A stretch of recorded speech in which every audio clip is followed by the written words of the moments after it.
Ang lahat naman talaga ay Kanya. Kanya. He is the source. He is the vine. Alam niyo ba ang inyo lang talaga yung decision niyo? Ang hininga sa Panginoon, ang buhay sa Panginoon, ang kalakasan sa Panginoon, ang katawan natin sa Panginoon, ang kaluluwa natin sa Panginoon, ang buhay na walang hanggan sa Panginoon. Ano ang meron kayo? Yun lang gagawin niyo, yung inyong desisyon. At yan ang titignan ng Panginoon. Hindi titignan ng Panginoon ang pinag-aralan nyo. Hindi titignan ng Panginoon ang pera nyo. Hindi niya titignan ang lahat ng nagawa nyo rito except sa motibong nais nyo siyang sundin. So, lahat ng yan ay balik natin sa Panginoon. Okay. Buhay natin, ipasalamat at ibalik sa Panginoon. Ang mga sources natin, ipasalamat at ibalik sa Panginoon. At ang Panginoon naman, pag sumainyo, may dalawang epekto. Either bigyan kayo ng fruit of the Spirit or gift of the Spirit. Now, I would like to, so sa Galatians, fruit to, kasi siya nga ang sources, dalawa ang magiging resulta niyan. Either you will be given a gift or a fruit. Iba yung fruit sa gift. Okay, pakilipat na nga. Okay. So, two effects of God's being in us, having fruits and gifts. Sa buhay ng isang Kristiyano, dalawa talaga ang magbubunga. Expect nyo yan. Either fruit of the Spirit or gift of the Spirit. Hindi pwedeng wala. Kailangan may bunga. Kailangan may mangyayari sa inyo. Kailangan dalawa yan. Iba yan, ha? So, two effects of God being in us, having fruits and gifts. Yung Galatians, ito yung fruits. Okay?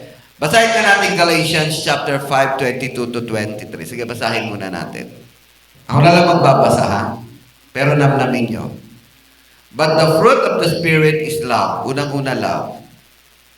Actually, love talaga ang pinakauna. Kasi, anumang bunga ay nagbubunga ulit. Kaya kung ang mga kabutihan ang ginagawa mo, nagbubunga ng kabutihan. Kaya yung love ay bumubunga ng joy, peace, forbearance, kindness, goodness, and faithfulness. And, sige, tuloy pa. Alam ko siyam yan eh. Kaya unang-una love. Ayan, gentleness, self-control, against such things there is no law. Yun ang fruits. Okay? And then, yung gift, hindi lang sa isang verse nilalagay yan, actually marami. Pero, basahin nga natin dun sa 1 Corinthians. Ano nakalagay dun sa 1 Corinthians, you say, gifts naman to ha, gifts. Kasi mamaya, i-differentiate natin yan. Okay? At ang gusto ng Panginoon talaga, fruits. Although we need gifts, pero ang talagang gustong-gusto niya na magkaroon kayo ay prutas ng Espiritu Santo. Yun na love, and then the rest, the fruit of love and anything. Okay, yun namang 1 Corinthians chapter 12 and 4. There are two different kinds of gifts, but the same Spirit. There are different kinds of gifts. So marami yan. Mas marami kaysa sa... Okay. But the same Spirit distributes them. Sige, tuloy natin. There are different kinds of service, but the same Lord. Tuloy natin. Sige. There are different kinds of working, but in them, in all of them, in everyone, it is the same God at work. Okay. Sige pa. Ito. Now, each of the manifestation of the Spirit is given for common good. Yun ang dahilan kung bakit may gift. Okay. To build, the Spirit will work, no? Okay. To one, there is given through the Spirit of message of wisdom. To another, message of knowledge by means of the same Spirit. Sige, tuloy pa. Ibig sabihin yung magtuturo yun. Gift na magtuturo, gift na mag-preach. To another, faith by the same Spirit, yung nakagawa ng himala. To another, gift of having healing, nakapag-heal, by that one Spirit. Ano pa? To another, miraculous power. Another, prophecy. To another, distinguishing spirit. Speaking different kinds of tongues and all other interpretation of tongues. Ba't nasabi ito ni Paul? Kasi si Paul, yung church nagkakagulo sa 1 Corinthians kasi atat sila sa mga gifts, lalo na yung speak in tongue. Ba't gusto nila ng gift? Kasi sikat. Maraming followers. Kapag ikaw nag-speak in tongue, wow, galing nakapag-speak in tongue. Kapag ikaw nakapag-ihil, lahat mamamangha. Kapag ikaw naman nagpa-prophecy, maraming maniniwala sa iyo. Gusto talaga nila yung gifts. Kaya nagkakagulo sila. Pero noong panahon na yan, ang pinakasikat na gifts ay speak in tongue. Kasi kakaiba, napapalingon ng mga tao pag nag-speak in tongue. Kaya gusto nila. Pero nagkakagulo sa Corinto. Okay? Pero marami pa siya sinabi na gift. Kung ikaw ay magbigay ka. Kung ikaw ay tumulong ka. Mga gifts din yun. In fact, ang pinakagusto kong gift, kung bibigyan ako ng Panginoon, gifts na magbigay. Di bali nang hindi ako kilala, basta ako'y nagbibigay. Kasi kapag ako nagbibigay, mas marami yun sa akin. Yun ang totoo. Kung ako meron sinishare na pera, meaning meron pang natitira, hindi ko naman mabibigay lahat. Except sa church na to. Akala ko yun akala ko donation yun, yung pala, salary ko rin pala yun. Lahat ibinigay ko, 100%. May 100,000, may 50,000, lahat binigay ko. Yung pala, income ko pala yun sa libro. Hindi ko alam. Every 2 months, nagpapadala, 30,000, 50,000, 100,000, sunod-sunod yun. Lahat binigay ko. Buti na lang hindi ko nalaman. Kasi, kung nalaman ko yun, 50-50 kami ng Panginoon. Yun ang paraan ng Panginoon. Yun ang gifts na binigay sa akin. At, yun ay pinagmamalaki ko at yun ay pinatotoo ko. Buti na lang, hindi ko alam na pera ko pala yun. Pero meron pa naman pera din siyempre kasi sa libro, meron kang royalty, meron kang commission, at meron pa akong sariling benta. Yun. Kaya, even money that is given to us is a gift. You share it. Akala nyo, healing lang, prophecy lang? No. Even yung mga ngiti nyo, gift yan. Even yung nakatayo lang kayo dyan, praise God, mahuhusay na yung ating mga ushers, gift yan. Lahat ng magbibuild sa church is a gift. And that's now I want to differentiate what is gift and what is fruit. Sige. What's the difference of fruit and gifts? Okay. Now, pero sa mata ng Diyos, sa chapter 13 nga, chapter 13 ng 1 Corinthians, kasi nga, ang background nitong mga gifts na to, nagkakagulo sa Corinto. At dahil sa mga gift na yan, may mga idol na rin sila. Ako kay Apollo, ako kay Pedro, ako kay Pablo. Ina-idolize sila kasi may mga galing din sila, gustong mahigop ang kanilang kagaligan. Si Pablo, nag-heal siya mo siya magpagaling. Kaya marami din siyang followers. Si Pedro naman, mahusay magturo at talaga siyang original. Si Apollos naman, ang husay niya magdebate. Kaya meron din siyang tagasunod. Ang tinitignan nila sa mga leaders, yung gifts. Kaya sa 1 Corinthians, sinabi niya to kasi ang galing speak in tongue. Ang pinakasikat ganoon na gift ay speak in tongue. Okay. Pero may dalawang klaseng speak in tongue, ha? Pag kayo nag-speak in tongue, dalawang klase yan. Either edification ng sarili kasi you are talking directly to God, or speak in tongue na nagpa-prophesy na rin pala kayo na kailangan ng interpretation. Kaya yung aking speak in tongue, edification lang ng sarili ko yon. Hindi ako nagpa-prophesy. Pero may mga nagpa-prophesy dito. And praise God for kay Pastor Mon at ngayon naman si Ate G. No? Yung mga nagbibigay ng wisdom na gustong nag-urge sa inyo na sabihin mo, actually prophecy yun. Huwag kayong magtaka doon. Huwag kayong matakot doon. That is a gift of prophecy. Si Malin meron din nun. Intention, alagaan niya yan. Pero hindi para maging sikat kayo. Hindi para maging kilala kayo. It's only for the building of the ministry. It's a gift. Now, what's the difference of gift and fruit? Yung fruit ay galing sa inyo to build relationship.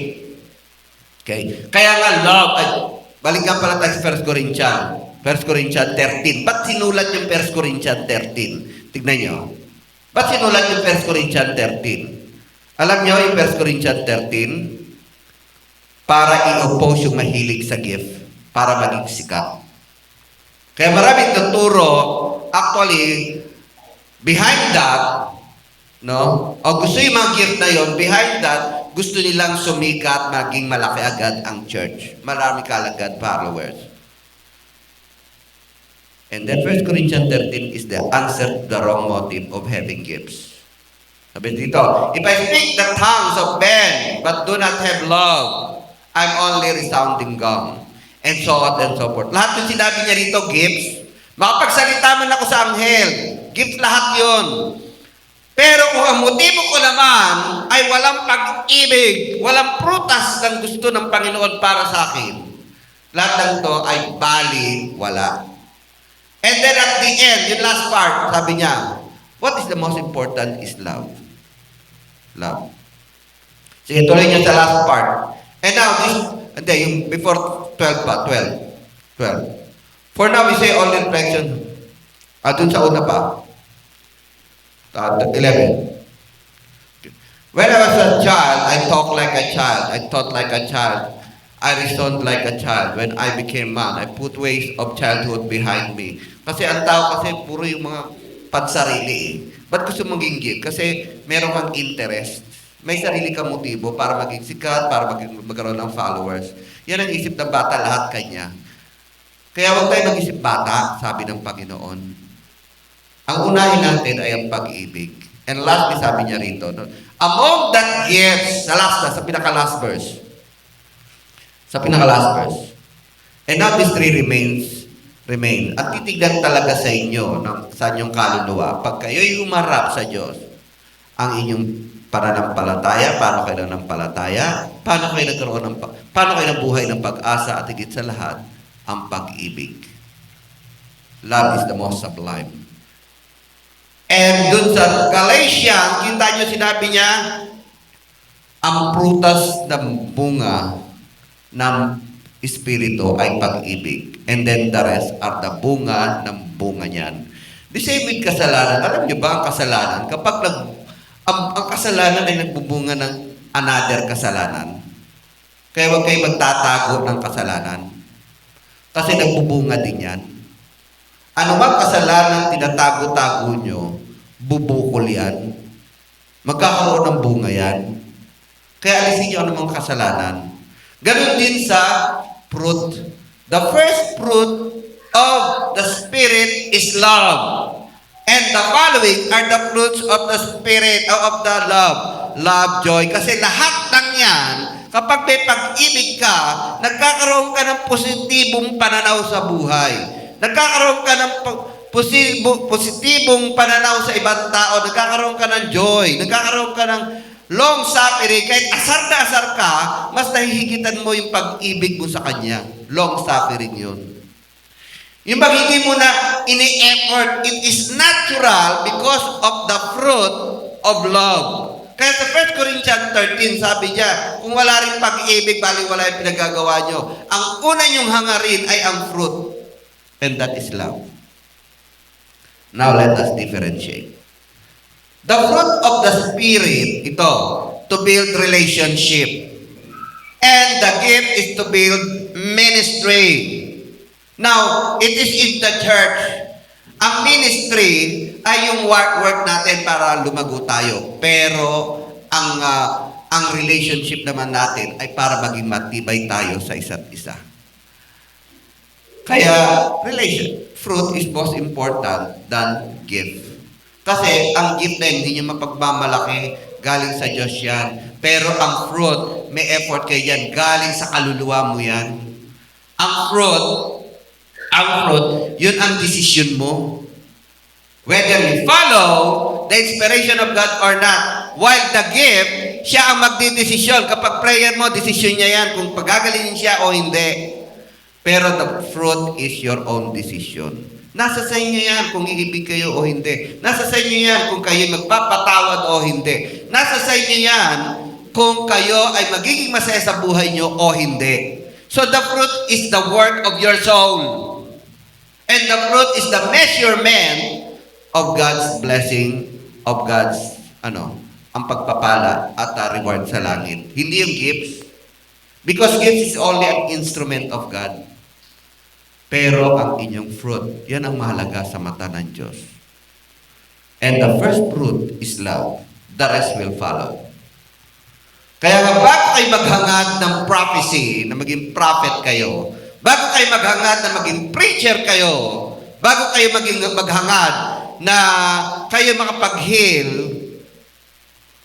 hangarin niyo muna magkaroon ng pag-ibig sa kapwa. Magpatawad. Maging masaya sa Panginoon. Lahat ng yan fruits. Kasi at the end, ang titignan ng Diyos sa kaluluwa nyo, hindi kung anong nagawa nyo because of the gifts. Kung paano kayo nabuhay na may pag-ibig. Yun ang measurement niya. Pero may pagbabalaki naman kayo dito sa iglesia, ipagbalaki nyo kung paano kayo umibig sa kapwa. Kasi minsan yung mga gifts natin may string attached pa yan eh. Magpipreach kasi naghihintay ng love gift. And praise God to this church. Walang sweldo. Walang sweldo. But we preach. Whether marami o konti mag-preach kayo na galing talaga sa inyong puso. Yung iba naman, nagpipreach. Kapag konti ang mga member, ayaw mag-preach. O di kaya ayaw umattend. O di kaya kapag simple tulad ng prayer meeting, ayaw umattend. Kasi dito, mga nakabihis, mababango ang mga tao, naka-Sunday, best dress pa. Kaya attend ako ng Sunday kasi nandun yung crush ko. Pero Friday, ay wala siya dun. Pero kapag mag-preach, di kaya magkakanta dito, yun din, kasi magpapakitang gilas. Ang gift is not to show off.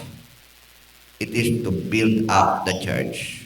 What is important is your relation to each other. And that is the fruit. Kaya mas tuwan-tuwa ang Diyos sa fruit ninyo. Mas tuwan-tuwa siya sa bubunga ng inyong kaluluwa. Remember, gift is the work of God, not yours.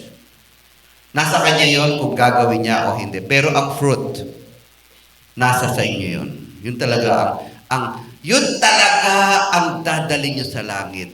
Nasa sa inyo kung iibig kayo o hindi. Kahit inspired na kayo, pero nakita niyo ang inyong kaaway, nasa sa iyo kung ibigin siya o hindi, patatawarin siya o hindi. Kaya ang fruit, hindi ang, work nyo yan. Yun talaga yung ginagawa nyo. But the gift is that. Gawa ng Panginoon yan.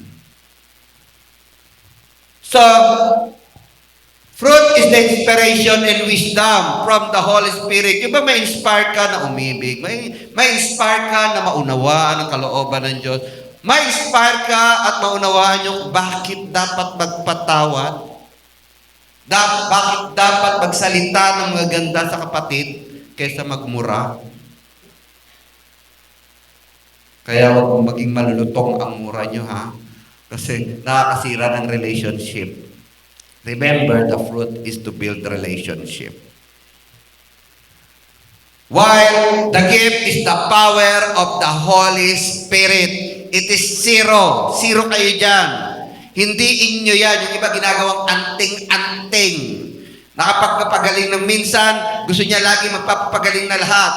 Except if it is the lead of the Holy Spirit. You follow it. As long as there is no leading of the Holy Spirit, huwag pa kayong magpakitang gilas. Still wait to the decision of God kapag gift.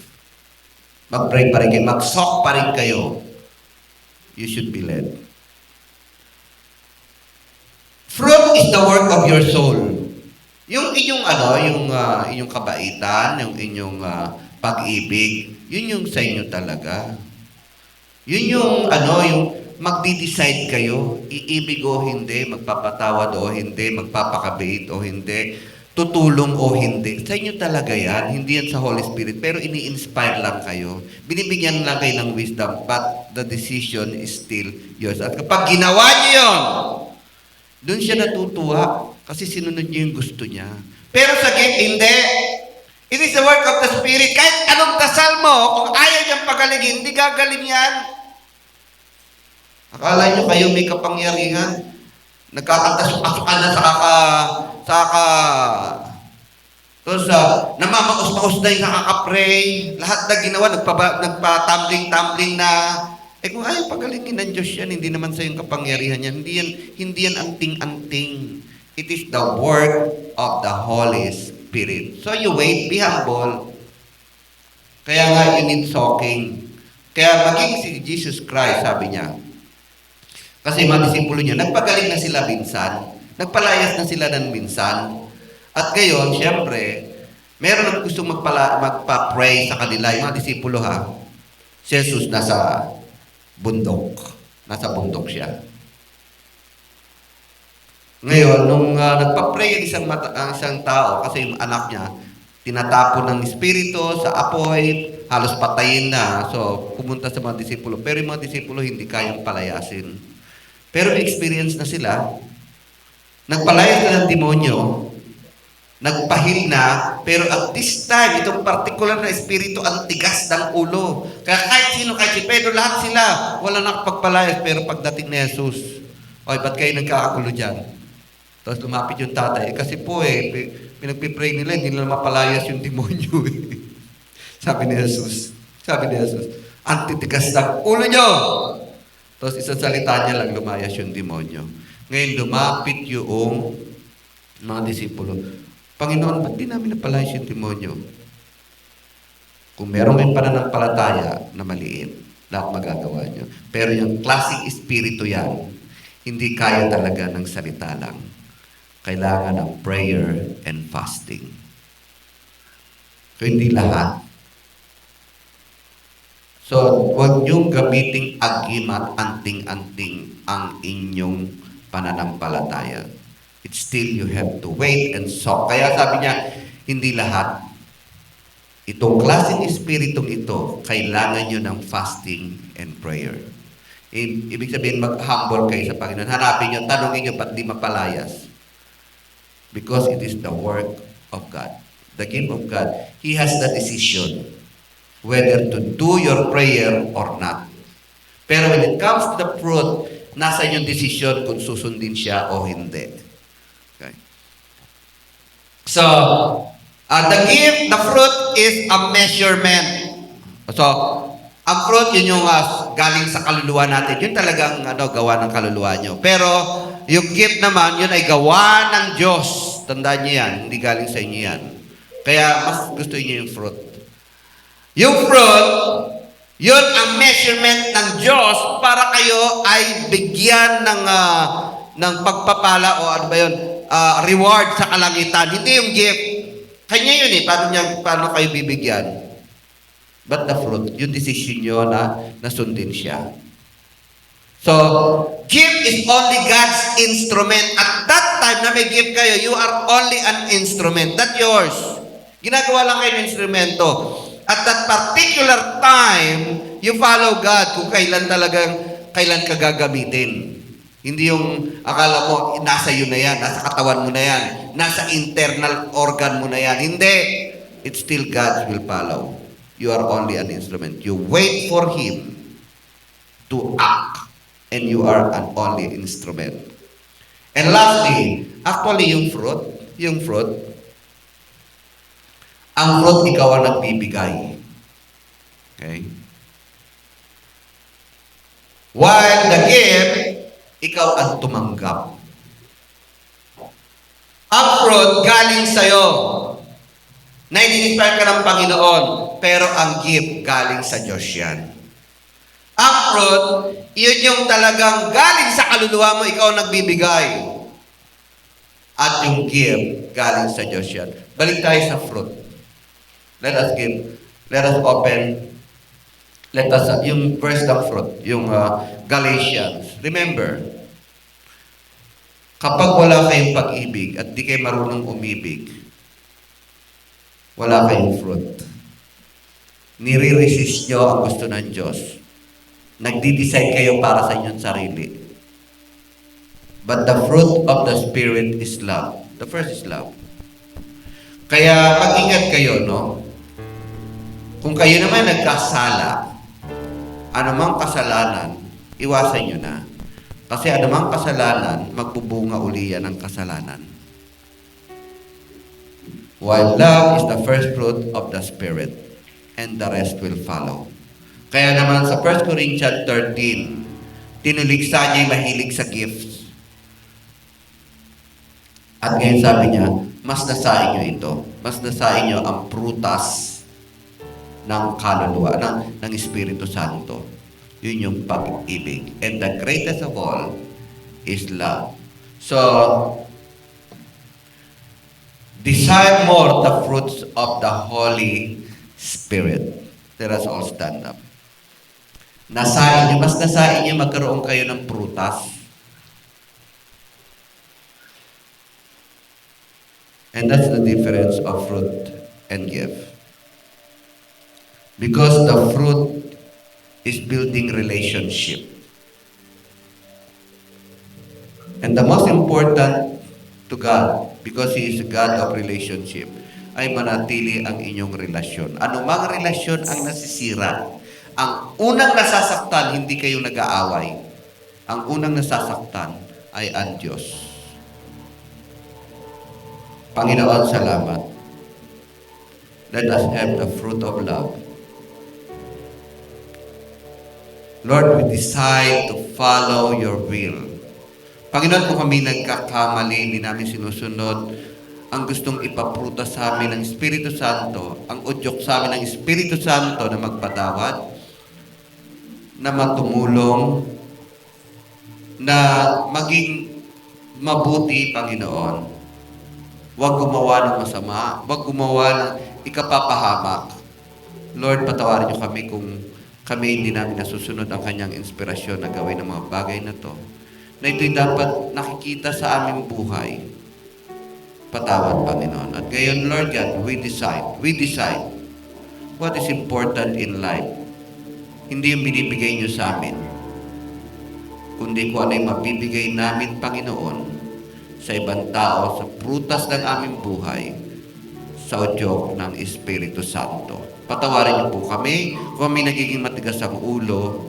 Patawarin niyo po kami kung kami nabubulag, Panginoon, sa mga bagay na literal dito at bagay na pisikal. Panginoon, sundin ang inyong kalooban sa buhay namin. At magbunga, Panginoon, ang buhay namin, Panginoon, ng pag-ibig at lahat ng yan ay madaraw namin kasiyahan, long-suffering, Panginoon, at lahat, Panginoon, na gusto nyo ay masusunod namin. Taas po natin ating mga kamay. Ang Diyos na mabuti ang magpala sa inyong kaluluwa at ingatan kayo, patnubayan kayo hanggang sa muli niyang pagbabalik sa pangalan ni Jesus. Amen. Amen.